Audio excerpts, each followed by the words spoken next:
संबंध हिंदुस्थानाचा आराध्य दैवत छत्रपती शिवाजी महाराजांना मानाचा मुजरा करून, स्वराज्य रक्षक छत्रपती संभाजी महाराजांना मानाचा मुजरा करून, राजमाता जिजाऊ, क्रांतिज्योती सावित्रीमाई फुले, पुण्यश्लोक अहिल्याबाई होळकर, भारतीय घटनेचे शिल्पकार डॉक्टर बाबासाहेब आंबेडकर यांच्या विनम्र स्मृतीस अभिवादन करून, ज्यांच्या जयंतीचं औचित्य साधून हा कार्यक्रम हे अभियान आयोजित करण्यात आलेलं आहे, ते राज्याचे माजी उपमुख्यमंत्री आदरणीय अजितदादांच्या विनम्र स्मृतीस अभिवादन करून, राज्याचे लोकप्रिय मुख्यमंत्री आदरणीय देवेंद्र फडणवीस साहेब यांना वाढदिवसाच्या आणि त्यांच्या संपूर्ण कार्यकाळासाठी मनापासूनच्या रायगडवासियांच्या वतीने शुभेच्छा देऊन, आज छत्रपती शिवाजी महाराज महाराजस्व समाधान शिबिर अभियान व महसूल दिन याचं औचित्य साधून आयोजित केलेल्या कार्यक्रमासाठी या ठिकाणी उपस्थित असणारे आमचे मार्गदर्शक, मंत्रिमंडळातील वरिष्ठ मंत्री आदरणीय बावनकुळे साहेबांचे मी जिल्ह्याच्या वतीने मनापासून स्वागत करते। व्यासपीठावर सहित उपस्थित असणारे मंत्रिमंडळातील माझे सहकारी, ज्यांचं नुकतंच मनोगत या ठिकाणी आपण सगळ्यांनी ऐकलं, ते आदरणीय भरत शेठ गोगावले साहेब, आदरणीय तटकरे साहेब, सन्मान्य जिल्हा परिषदेचे अध्यक्ष मंगेशजी वाकडीकर, सन्मान्य इथले आमदार महेंद्रजी दळवी, आवर्जून कार्यक्रमाच्या निमित्ताने व्यासपीठावर उपस्थित असणारे आदरणीय माजी मंत्री सन्मान्य आमदार रविशेठ पाटील साहेब, आदरणीय प्रशांतभाई ठाकूर साहेब, आदरणीय धैर्यशील दादा, प्रमोदजी जठार, व्यासपीठावर उपस्थित असणारे जिल्हा परिषदेचे सन्मान्य सभापती वैकुंठजी, कोकणचे विभागीय आयुक्त रुबलजी, त्याचबरोबर सन्मान्य जिल्हाधिकारी, उपस्थित महसूल विभागाचे सर्व सन्मान्य अधिकारी, महायुतीचे उपस्थित असणारे सर्व सन्मान्य पदाधिकारी, जिल्हा परिषदेचे आमचे सन्मान्य प्रतोद अमितजी, सन्मान्य पत्रकार, विविध विभागाचे उपस्थित असणारे सर्व सन्मान्य अधिकारी कर्मचारी आणि खऱ्या अर्थानं ज्यांच्यासाठी आजचा हा कार्यक्रम आयोजित केलेला आहे ते सर्व उपस्थित असणारे लाभार्थी, मी खरं तर सगळ्यांच्याच वतीने पुन्हा एकदा आदरणीय बावनकुळे साहेबांचे या ठिकाणी मनापासूनचे ऋण व्यक्त करते की महसूल दिनानिमित्त तो दिन साजरा करण्याची संधी ही इतर कुठल्याही जिल्ह्यामध्ये मिळाली असती, पण छत्रपती शिवाजी महाराजांच्या पदस्पर्शाने पावन झालेली ही भूमी, महाराजांची राजधानी म्हणून ओळखल्या जाणाऱ्या रायगड जिल्ह्याला आपण त्याच्यासाठी निवडलं, याचा विशेष आनंद आणि अभिमान हा आम्हाला सगळ्यांनाच त्यानिमित्ताने आहे। खरं तर माझ्या आधी सर्वच वक्त्यांनी महसूल विभाग असेल आणि त्याचबरोबर सर्वसामान्यांच्या जीवनामध्ये शासनाच्या ज्या वेगवेगळे विभाग असतात यांचे कशा पद्धतीनं संबंध असतात किंवा कशा पद्धतीनं उपयुक्त असतात या संदर्भामध्ये खरं तर वर्णन केलं, पण मला आज या संबंध गोष्टीचा आणि महसूल विभागाच्या संबंध कामकाजाचा एकंदर असणारा जो काही मागोवा आहे तो आपल्याला या अभियानाच्या माध्यमातून मिळतच आहे। साहेब, मला आठवतं आहे महायुतीच्या सरकारच्या माध्यमातून आपण शासन आपल्या दारी हा उपक्रम आपण त्या 2-2.5 वर्षामध्ये राबवला होता, पण शासन आपल्या दारीमध्ये आपण जिल्हास्तरीय कार्यक्रम राबवत होतो आणि एका छताखाली सगळ्या योजनांचा आपण लाभ त्यावेळेला तत्कालीन मुख्यमंत्री, आत्ताचे उपमुख्यमंत्री आदरणीय एकनाथजी शिंदे साहेब, आदरणीय देवेंद्र फडणवीस साहेब आणि आदरणीय दादांच्या प्रमुख उपस्थितीमध्ये प्रत्येक पण आज साहेब आपल्या महसूल विभागाच्या अंतर्गत छत्रपती शिवाजी महाराज महाराजस्व समाधान शिबिर अभियान आहे, हे शासन आपल्या दारीचं एक पुढचं प्रगतिशील पाऊल आहे। कारण या अभियानाअंतर्गत आपण जिल्हास्तरीय तालुकास्तरीय कार्यक्रमांपर्यंत मर्यादित राहत नाही, तर आपल्या मार्गदर्शनाखाली आपल्या सूचनेनुसार आपण प्रत्येक पंचायत समिती गणापर्यंत पोहोचतो। याचा अर्थ असा की प्रत्येक पंचायत समिती गणामध्ये जी 13-14 गावं आहेत त्यांचं त्या ठिकाणी ते शिबिर आयोजित केलं जातं, जेणेकरून कुठलाही शेवटचा लाभार्थी हा लाभापासून वंचित राहता कामा नये। आणि आणखीन एक सूचना जी आपण साहेब याच्यामध्ये दिलीत की प्रत्येक तिथल्या प्रांताधिकाऱ्यांनी, तहसीलदारांनी प्रत्येक विभागामध्ये किमान 10 शिबिरं झाली पाहिजेत, किमान 10। याचा अर्थ असा की त्या 15-16 गावांमध्ये ज्या वेळेला जिल्हा परिषद गटनिहाय, पंचायत समिती गटनिहाय ही शिबिरं आयोजित केली जातात, प्रत्येक गावाच्या लाभार्थ्यांपर्यंत आपण ह्या शिबिराच्या माध्यमातून पोहोचतो। एखाद्या शिबिरामध्ये एखादा लाभार्थी जरी राहिला तरी त्याला दुसऱ्या शिबिराची त्या निमित्ताने संधी असते। साहेब, मला आजच्या या दिनानिमित्त आपल्याला इतकीच विनंती करायची आहे की हा उपक्रम आपण पुढे चालू ठेवणारच आहोत, पण 15 ऑगस्टला कंपल्सरी ग्रामसभा असते. तर आम्ही जिल्हाधिकाऱ्यांना मधल्या कालावधीमध्ये सूचना दिल्या होत्या की या अभियानाचा जो काही पुढचा टप्पा असेल तो प्रत्येक ग्रामपंचायतीच्या ग्रामसभेमध्ये जाहीर करावा, म्हणजे तिथल्या ग्रामस्थांना माहिती असेल की आपलं पुढचं शिबिर कधी होणार आहे. मग त्यानुसार ते तिथं जी काही ॲप्लिकेशन आहे किंवा त्या शिबिराचा लाभ हा त्यानिमित्ताने घेऊ शकतील. आपण साहेब, आदरणीय भरत शेठ असतील, आदरणीय तटकरे साहेब असतील, सगळ्यांनीच खरं तर उल्लेख केला, पण मी आपली एक छोटीशी सहकारी म्हणून जो काही अनुभव या संबंध कार्यकाळामध्ये घेतला, अधिवेशनाच्या कालावधीमध्ये इतकी महसूल विभागाची विधेयके आली, बिल झाले,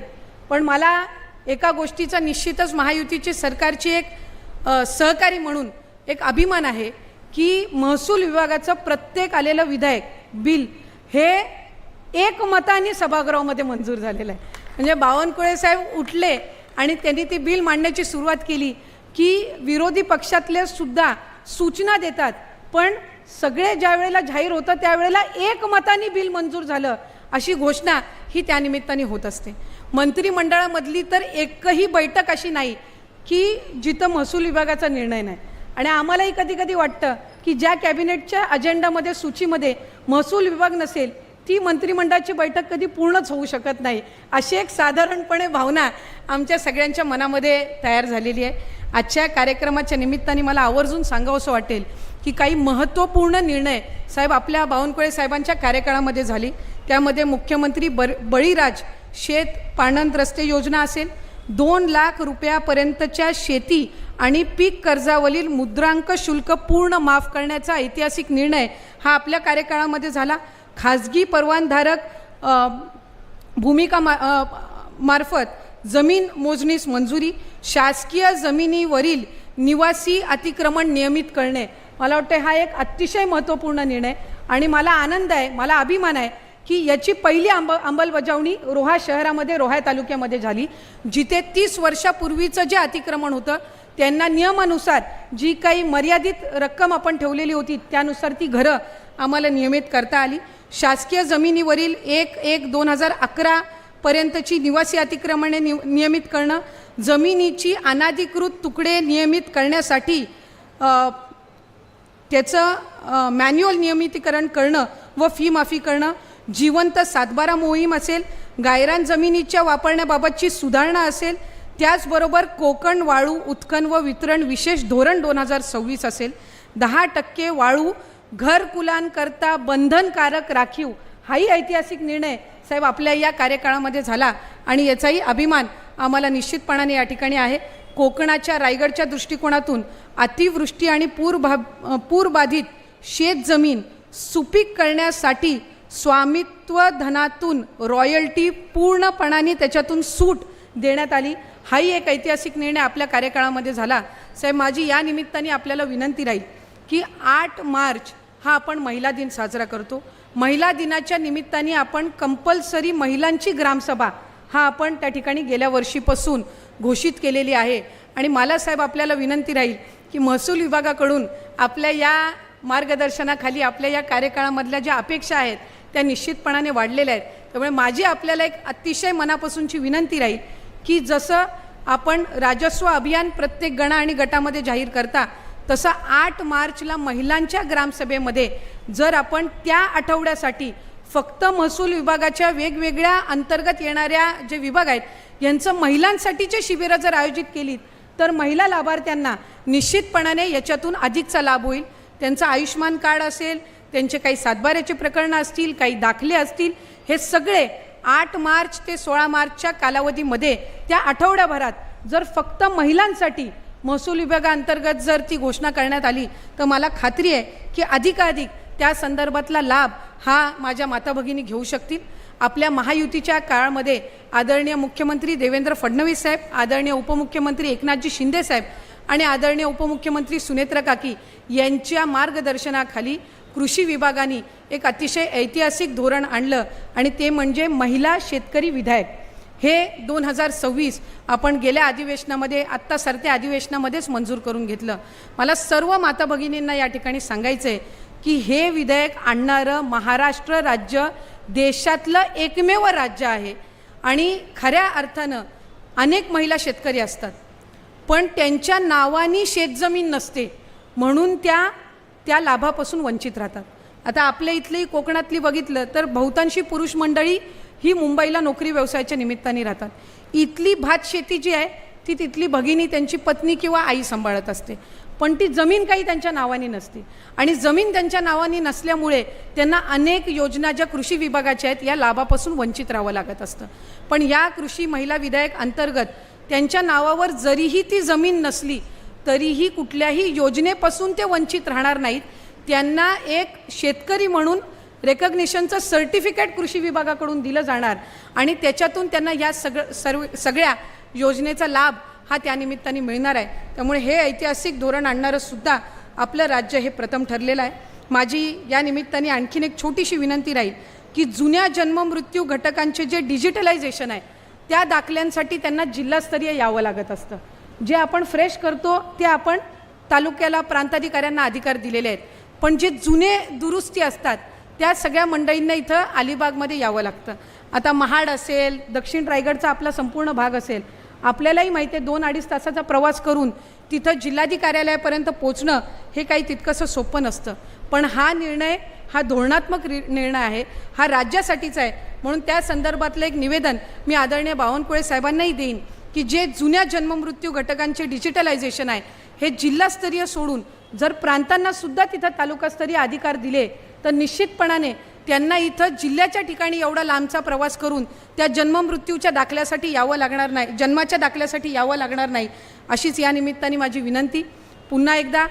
आपले साहेब मनापासूनचे ऋण व्यक्त करत असताना आज ज्याचा उल्लेख मंत्री महोदयांनीही केला आणि साहेबांनीही केला की आज आम्ही सगळेच आपल्या प्रेमापोटी आपल्या आदरापोटी इथं आलेलो आहोत. अनेक गोष्टी मला आपल्याकडून शिकायला मिळत असतात, प्रशासकीय ज्ञानामध्ये सुद्धा भर पडत असते. जसं अजितदादांनी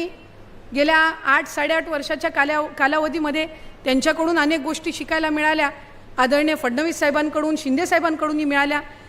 तटकरे साहेब तर आहेतच, तसे आपल्याकडूनही अनेक गोष्टी प्रशासकीय यंत्रणा कसं हाताळणं आणि वेगवेगळे नाविन्यपूर्ण निर्णय लोकउपयुक्त कसे घेणं हे आपल्याकडून त्या ठिकाणी शिकायला मिळत आहे. पण आजच्या या कार्यक्रमाच्या निमित्ताने खरं सांगायला गेलं तर आपल्याकडून, आपल्या कार्यालयाकडून किंवा खरं मला तर तटकरे साहेबांकडनं सूचना आली की आदिती बावनकुळे साहेब 31 आणि 1 तारखेला आहेत आणि आपल्याला कार्यक्रमाच्या निमित्ताने तिथं हजर राहायचं आहे. माझी एवढीच या निमित्ताने खंत आहे की मी असेन, भरत शेठ असेल, आम्ही दोन्ही मंत्री रायगड जिल्ह्याच्या हितासाठी काम करणारे त्या ठिकाणी आहोत. त्यामुळे पुढच्या आपल्या कुठल्याही शासकीय कार्यक्रमांच्या वेळेला राज्य शिष्टाचाराचं पालन करून जर आम्हालाही सूचित केलं तर कार्यक्रम आणि उपक्रम अधिक यशस्वी करण्याच्या दृष्टिकोनातूनच आमच्या सूचना येतील. यूट्यूबवर सुद्धा रायगड टाइम्स सर्च करा आणि पहा रायगडच्या कानाकोपऱ्यातील प्रत्येक बित्तम बातमी. आणि हो, लगेच सबस्क्राईब बटनवर क्लिक करायला विसरू नका. रायगड टाइम्स, आपलं चॅनल, आपला आवाज.